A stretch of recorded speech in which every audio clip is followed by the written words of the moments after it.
Bonjour à toutes et à tous qui me rejoignent sur cette nouvelle vidéo. J'espère que vous allez bien. Cela fait longtemps que je n'ai pas posté de vidéo, tout simplement parce que j'étais sur mon projet je peux vous dire que j'avance, ça se concrétise petit pas par petit pas, mais ça avance. Je ne suis pas là pour vous parler de ce projet, je suis là pour vous parler de quelque chose qui a trotté dans ma tête en relisant mon manuscrit. Cette question est revenue maintes et maintes fois dans ma tête, et évidemment, lorsque je pose une question, mes guides et mes gardiens m'envoient les images. Ensuite, c'est à moi de me débrouiller pour traduire, super. Ou de poser d'autres questions pour avoir des indices, des pièces de puzzle que je puisse assembler tout ça et vous faire une traduction. Cette question, je l'ai eue, cette interrogation, je l'ai eue tout simplement parce que j'ai eu des échanges avec vous concernant mes vidéos et à l'âge de 20 ans, on m'a offert cette phrase qui est à jamais gravée dans mon être. Cette phrase a été dite par quelqu'un que je trouve extrêmement sage et qui a été comme un mentor pour moi à l'âge de 20 ans. Cette personne m'a dit: «Mais Mérave, tout le monde a raison», et effectivement, tout le monde a raison. Pourquoi? Au fur et à mesure de mon cheminement, j'ai compris pourquoi tout le monde avait raison. Tout simplement parce que nous n'avons pas le même niveau d'incarnation. Je vous invite à aller voir mes vidéos sur la roue d'incarnation avec les signes astrologiques. Où je vous parle justement de ces étages d'incarnation. Il y a donc 7 étages qu'une âme doit traverser, doit gravir lors de ses incarnations pour terminer devant la porte du 8e étage, la porte où on passe enfin à l'étape supérieure d'une âme, à devenir un ange gardien et donc protéger, guider les âmes qui sont encore en incarnation dans un corps. Puisque tout le monde a raison,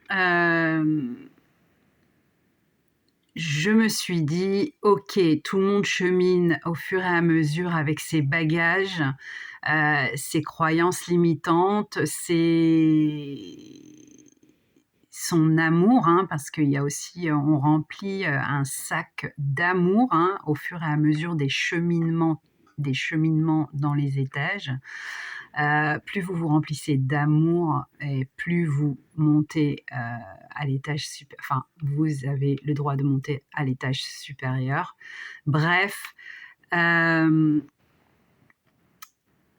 me suis dit, alors, puisque tout le monde a raison, pourquoi certaines personnes croient aux vies antérieures avec sa flamme jumelle et d'autres absolument pas? On ne peut pas vivre d'autres vies avec sa flamme jumelle. Lorsqu'on rencontre sa flamme jumelle, c'est automatiquement pour une future union. Ce qui serait d'ailleurs extrêmement logique, puisque le parcours flamme jumelle est extrêmement violent pour l'âme, extrêmement difficile. Il y a des moments où, si vous êtes honnête avec vous-même, vous aviez envie de mourir tellement vous ne vouliez rien d'autre que votre jumeau. Mais c'est ce qu'on nous demande en fait de faire, c'est de dépasser tout ça, c'est de dépasser ce besoin d'être dans l'amour avec votre flamme jumelle. C'est d'abord en fait d'être amour avec vous-même, c'est-à-dire bienveillant avec vous-même. Si vous avez envie de mourir, là vous n'êtes pas bienveillant avec vous-même. C'est comme si que vous boudiez vous gonflez vos joues et en fait vous dites puisque c'est comme ça avec les bras croisés, eh bien je ne fais plus rien et j'attends la mort. Ce n'est pas bienveillant envers vous-même. Deuxième chose qu'il faut retenir, on nous demande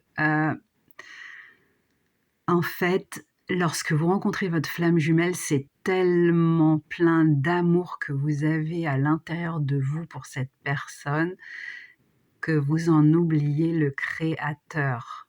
C'est-à-dire qu'il faut vraiment dépasser tout ça, être bienveillant avant tout avec vous-même, puis être dans l'amour ultime avec votre créateur. Il y a, je ne sais pas comment vous l'expliquer, on ne peut pas aimer plus fort que le créateur. Et pourtant, nous aimons cette personne plus fort que le créateur à des moments où on s'oublie complètement et on est complètement omnibulé que par sa flamme jumelle, que par cet amour que vous voulez absolument contrôler en fait. On veut absolument s'unir, c'est vraiment quelque chose de viscéral et il n'y a pas d'autre... En fait, vous en foutez du reste. Faut être honnête avec vous-même, on s'en tape du reste. On veut lui ou elle, point à la ligne. Et ce n'est pas comme ça que ça fonctionne. Il faut qu'on dépasse tout ça. C'est pour ça que moi, je crois en vie, pour moi, j'ai vu mes vies antérieures avec mon jumeau. Certaines vies, bien sûr, on les parcourt pas toutes. Sinon, ce serait la catastrophe. Mais pour moi, il est logique de traverser certaines vies avec pour pouvoir justement encaisser ce rejet, parce qu'il y a un rejet à un moment donné de la part du jumeau et de la jumelle, pour pouvoir encaisser ce rejet. Voilà. Alors pourquoi certains croient aux vies antérieures et d'autres ne croient absolument pas? Ils m'ont répondu, ils m'ont dit qu'il y avait plusieurs parcours sacrés. Et de ce fait, eh bien, certains pensent qu'ils sont sur un parcours de flamme jumelle. Tous les parcours sacrés sont royaux, me disent-ils. Ils sont tous là pour venir déverser de l'amour sur cette planète. Je répète, en fait, la planète a besoin de vibrations, d'un taux vibratoire beaucoup plus élevé. Et le taux vibratoire, ce n'est que l'amour. Donc, on a balancé plein d'âmes, plein de guerriers, de lumière, lumineux, plein d'amour sur la planète, mais pas que. Il y a donc dans les parcours sacrés, dits sacrés, il y a les âmes sœurs, ces âmes sœurs qui se sont battues de vie en vie entre elles pour avoir des bagages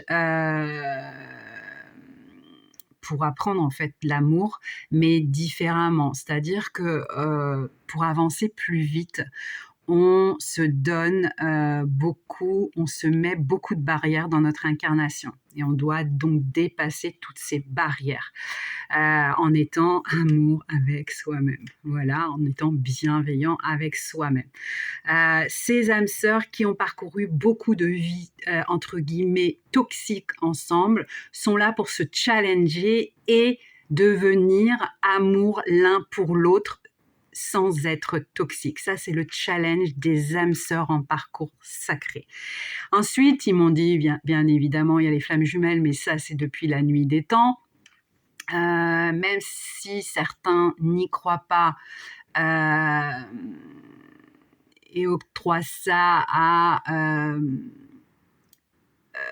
des livres, à des contes, le plus loin qu'il m'ait été possible de voir le premier couple qui a été créé en étant séparés. Alors, on ne le décrit pas comme ça dans la Bible, hein, on le décrit pas comme ça, on décrit que Dieu a pris une côte d'Adam pour créer Ève.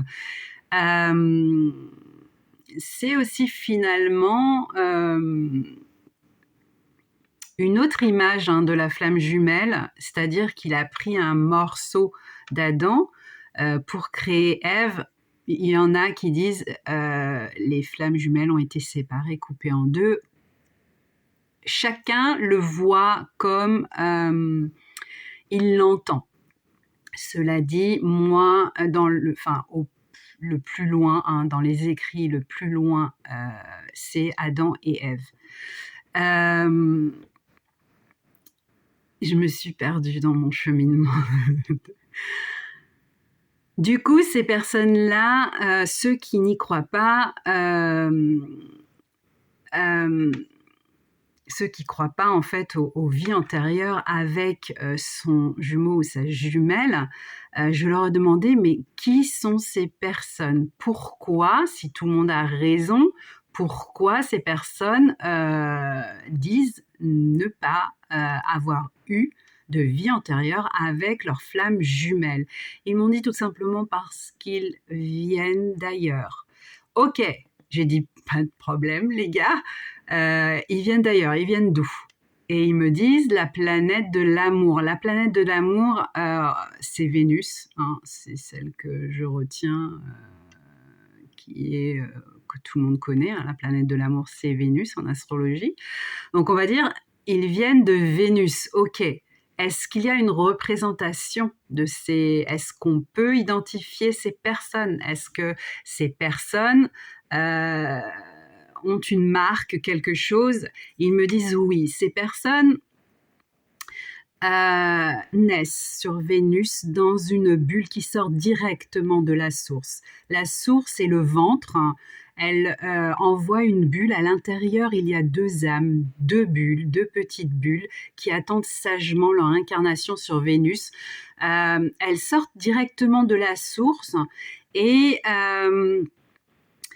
elles se sont choisies en tant que jumeaux. Donc, il y a donc entre guillemets, un quiproquo entre la flamme jumelle et les jumeaux. Ça ressemble plutôt à des jumeaux comme les jumeaux terrestres qui arrivent dans un ventre unique, ensemble, je veux dire, dans un corps humain. Sauf que ils naissent sur Vénus, et Vénus c'est la planète de l'amour, et donc c'est une planète extrêmement lisse, extrêmement sereine, extrêmement remplie d'amour. Donc ils ne connaissent que ça, l'amour. Alors je ne sais pas comment ils font pour générer du karma et comment ils font pour épurer les karmas, mais ça... Et je leur dis, mais dans ce cas-là, si on envoie ces personnes, si on a envoyé ces personnes-là, ok, sur Terre pour remplir la Terre d'amour, parce que des gens qui viennent quand même, des personnes qui viennent quand même de la planète qui est la planète de l'amour, sont les mieux, comme on dit, les plus aptes à nous apprendre l'amour. Alors, pourquoi ils ont vécu plusieurs vies? Pourquoi ne voient-ils pas les vies avec leurs flammes jumelles? Et ils m'ont dit parce que certains ont demandé à ne voir que cette bulle avec les deux bulles, leur naissance sur Vénus, pour s'identifier, pour se dire, pour se rappeler, oui, nous sommes différents, nous venons de Vénus, nous venons pour déverser l'amour sur cette planète. C'est une sorte de référence, une marque, de fabrique, une marque à eux pour pouvoir s'identifier, se dire ok, nous sommes dans un parcours sacré, mais nous sommes venus d'ailleurs.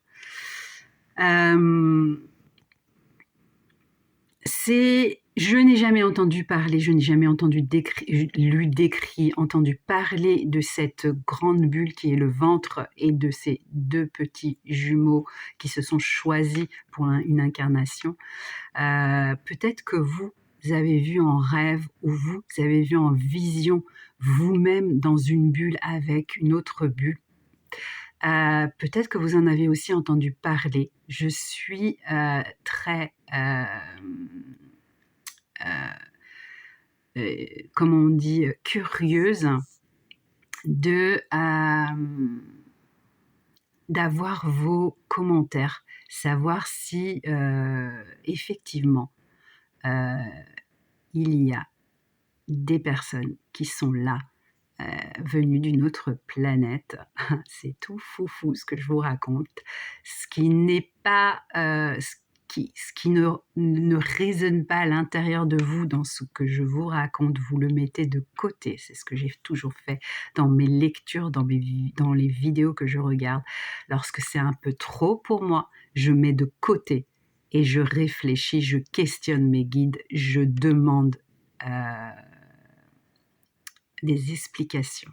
Je demande à ce qu'on me guide vers quelque chose qui pourrait m'expliquer mieux que ça, mieux que ce que je viens de dire, mieux que ce que, je viens d'écouter. En tout cas, les parcours sont tous royaux, m'ont-ils dit. Ils sont tous là. On est tous là pour déverser de l'amour sur cette planète. Je vous embrasse, je vous dis à bientôt.